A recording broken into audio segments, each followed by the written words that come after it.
আপনার কি মনে হয় আন্দোলন থেমে গেছে? আসলে না।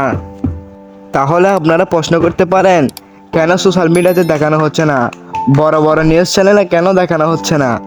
এর কারণ একটাই, আন্দোলনের কোনো ভিডিও সোশ্যাল মিডিয়াতে দিতে নিষেধ করেছে সরকার।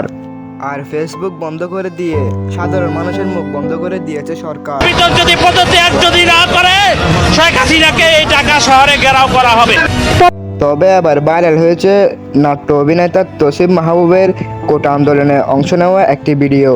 এই ভিডিওতে দেখা যায় তৌসিফ মাহবুব শিক্ষার্থীদের সাথে আন্দোলন করছে। তবে এই দেখে মুখ খুললেন প্রধানমন্ত্রী শেখ হাসিনা। স্লোগান মিছিল, কিন্তু তাদেরকে উস্কে দেওয়া হয়েছিল যে মিছিল করতে হবে। তিনি বলেন, এরা নাটক করতে রাস্তায় নেমেছে, সাধারণ মানুষকে উস্কানি দিয়ে ভাঙচুর করাচ্ছে। 2008 থেকে 2024 আমি যে উন্নয়ন করেছি দেশে, তা কয়েকদিনে ধ্বংস করে দিচ্ছে এই উস্কানি। সেই 2008-এর বাংলাদেশ আর 2024-এর বাংলাদেশ তো এক না। আমি এর কঠিন বিচার চাই। এর বিচার দেশের জনগণকেই করতে হবে। তো বন্ধুরা, ভিডিওটি কেমন লাগলো? ভালো লাগলে একটি লাইক দিন।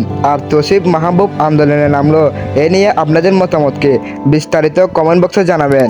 আর আপনি যদি এরকম আরও নিত্য নতুন ভিডিও চান, তাহলে আমাদের চ্যানেলটি সাবস্ক্রাইব করে আমাদের পাশে থাকুন।